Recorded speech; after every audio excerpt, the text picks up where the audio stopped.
Hello दोस्तों, स्वागत है आपका आज की पॉडकास्ट पे। आज बात करेंगे कि बिग बॉस के घर में ये जो मुद्दा उठ रहा है और एक दो एपिसोड से जो हमारे बाबू भैया हैं वो बार बार लगातार ये मुद्दा उठा रहे हैं और कल बिग बॉस ने उन्हें टोका भी इस चीज़ पे। और ये मुद्दा है कि वो बोल रहे हैं कि उनके साथ काफ़ी ज़्यादा बायसनेस हो रही है, टीवी वालों को ज़्यादा प्रायोरिटी दी जा रही है, टीवी वालों को ही हर जगह फोकस में रखा जा रहा है।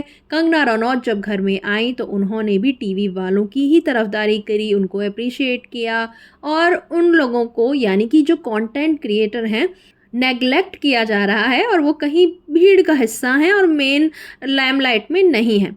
इस पे एक बार बोलना चलो समझ में भी आता है, उनको फील हुआ।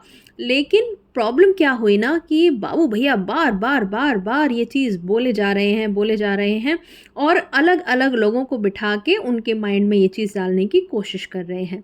अब उनसे कहीं ना कहीं अग्री कर रहे थे बाकी के कंटेंट क्रिएटर, लेकिन कुछ ने उनका साथ नहीं भी दिया। जैसे कि मुनव्वर फारूकी, उन्होंने कहा कि मैं तुम्हारा साथ दे के उनसे क्यों लड़ूं, यानी कि टीवी एक्टर से क्यों लड़ूं जबकि मेरी तो उनसे बन रही है, तो मैं तुम्हारे मुद्दे में शामिल क्यों हूँ। और बात भी सही है। देखिए, अगर आपको लगता है कि आपके साथ पार्शियलिटी हो रही है तो ये तो बिग बॉस ने खुलेआम पहले ही बोल दिया था कि इस सीज़न में पार्शियलिटी होगी। वो खुलेआम एक अपने फेवरेट्स बनाएंगे और उनको सपोर्ट करेंगे। अब उनके फेवरेट्स टीवी वाले हैं या जैसे मनारा मूवी से बिलोंग करती हैं, मूवी इंडस्ट्री से, वो अगर उनकी फेवरेट बन रही हैं, या मुनव्वर फारूकी जो कि एक स्टैंड अप कॉमेडियन है, वो तो टीवी से भी नहीं है और उनको भी लाइमलाइट भरपूर मिल रही है। अब अगर बाकी के जो घर वाले हैं वो कुछ करेंगे अपनी तरफ से ऐसा कि बिग बॉस को दिखाना ही पड़े तो बिग बॉस दिखाएंगे, ऑफ कोर्स उनको भी अपनी टीआरपी चाहिए।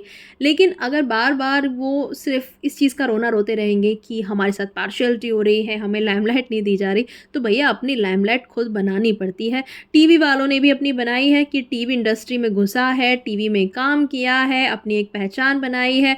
थोड़ी जनता जो कलर्स की जनता है वो उन्हें जानती होगी क्योंकि उन्होंने कलर्स के सीरियल करे हैं, जैसे अभिषेक और ईशा की मैं यहाँ बात कर रही हूँ। तो ये उन्होंने अपनी लाइमलाइट कहीं ना कहीं पहले से बनाई है और शो में आके भी वो कुछ ना कुछ कंट्रीब्यूट कर रहे हैं। अब नील और ऐश्वर्या की अगर बात की जाए तो अगर देखा जाए तो बिग बॉस जैसे उन्हें अगर फेवर कर भी रहे हैं जिसका वो फ़ायदा खास उठा नहीं पा रहे हैं। कभी कभी उनका बम फटता है, बड़ा ही ज़ोर से फटता है, नील की जैसे लड़ाई हुई अभी, तो उसके बाद वो फिर फुस हो जाते हैं। अब अगर ऐसे में बाकी के लोग अगर अपनी तरफ से और कंट्रीब्यूट करते हुए नज़र आएँगे तो बिग बॉस भी तो उन्हें दिखाएँगे ना। अगर वो अपने फ़ेवरेट्स को ही दिखाते रहेंगे जो कुछ कर नहीं रहे हैं तो ऐसे कैसे शो चलेगा। तो अगर नॉन फ़ेवरेट्स भी कुछ ऐसा करेंगे कि इंटरेस्टिंग होगा, एंटरटेनिंग होगा, तो ऑफ़ कोर्स उन्हें दिखाया जाएगा। और ये लोग ना काफ़ी ठंडे पड़ चुके हैं, मुझे ऐसा लग रहा है। और कहीं न कहीं ये चीज़ उनके मन में है कि हमारी जनता है, हम कंटेंट क्रिएटर हैं। पहले एक कंटेंट क्रिएटर जीता है जैसे कि एमसी स्टैन जीते थे और एल्विश यादव जीते हैं। एल्विश यादव एक वाइल्ड कार्ड होते हुए ओटीटी का सीज़न जीते, लेकिन एक चीज़ ध्यान में रखनी पड़ेगी, वो ओटीटी था, वहाँ पे ओटीटी वाली जनता थी, यहाँ पे थोड़ी कलर्स वाली जनता भी है। और ऑब्वियसली जब कलर्स पे बिग बॉस आता है तो कलर्स वाले लोगों को हमेशा से थोड़ा सा प्रायोरिटी दिया जाता है। और यहाँ पे तो खुल्लम खुल्ला बिग बॉस ने बोल ही दिया कि हाँ जी, हम तो प्रायोरिटी देंगे। अब यहाँ पे चैलेंज आपके ऊपर है कि आप कैसे उस लाइमलाइट को उनसे हटा के अपने ऊपर लें। तो आपको ज़्यादा एफ़र्ट वैसे भी करने पड़ेंगे और यहाँ पे तो आप नॉर्मल एफ़र्ट भी नहीं कर रहे हो क्योंकि सब ठंडे पड़े हुए हैं। अब जैसे खानज़ादी है, छोटी छोटी बातों पे लड़ना शुरू कर देती है, किसी भी बात का मुद्दा बना देती है, एकदम नॉनसेंस चीज़ों को पकड़ के लड़ती है, जो कि अभिषेक भी कर रहा है। लेकिन एटलीस्ट कुछ तो कर रहे हैं ये लोग, दिख तो रहे हैं। अब बाकी की अगर लोगों की बात की जाए जैसे कि रिंकू जी हैं या जैसे सना है, या फिर ये हमारे तीनों यूट्यूब कम्युनिटी के लोग हैं, ये लोग तो मतलब बिल्कुल ही एकदम कहीं पीछे भीड़ का हिस्सा बन के बैठे हैं।